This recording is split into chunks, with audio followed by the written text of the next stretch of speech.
नमस्कार जय जगन्नाथ।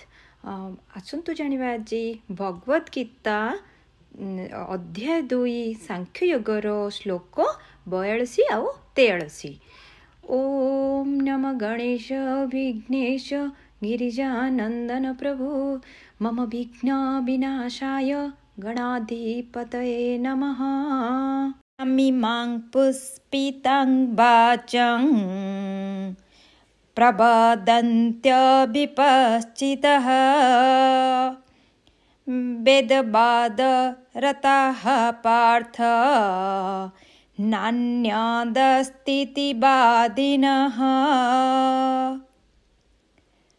कामात्मानः स्वर्गपरा जन्म कर्म फलप्रदाम् क्रिया विशेष बहुलां भोगेश्चर्य गतिं प्रति।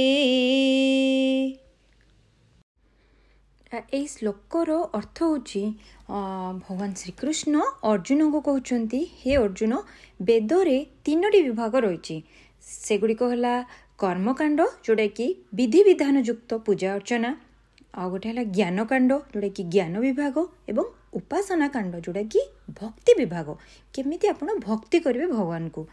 किंतु कर्मकांड विभाग रे सांसारिक ऐश्वर्य एवं केमिति कौन कले आपण स्वर्ग प्राप्ति हो पारिबो ताहा उपरे वर्णना करा जायछि।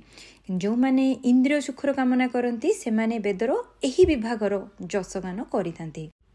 स्वर्गलोक उच्च कोटीर भौतिक सुख उपलब्ध होता है एवं इंद्रिय सुख उपभोग ता अधिक सुजोग प्रदान करिथाए एवं स्वर्गलोक जड़े निजर गच्छित पुण्यकर्म जेतिकी अच्छी सेतिकी शेष हवा पर्यंत सेठी सी सब इंद्रिय सुख उपभोग करि परिबो।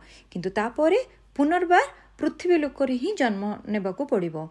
जो माने भल भाबरे एहा बुझी नथांती से माने स्वर्गलोकर ही कामना करिथांती एवं एहा ही वेदर संपूर्ण उद्देश्य बोली भावितांती। आउ से माने पुणी जन्म मृत्युर चक्र रे घूरी बुलीतांती एवं भगवत प्राप्ति पई केबे भी यत्नशील हुंती नाही। किंतु आपण जदि भगवानंकर पूजा करिवे भक्ति विभाग करिवे आपण एही जन्म मृत्युर चक्ररु मुक्ति पाइबे आउ भगवान को प्राप्त करेंगे।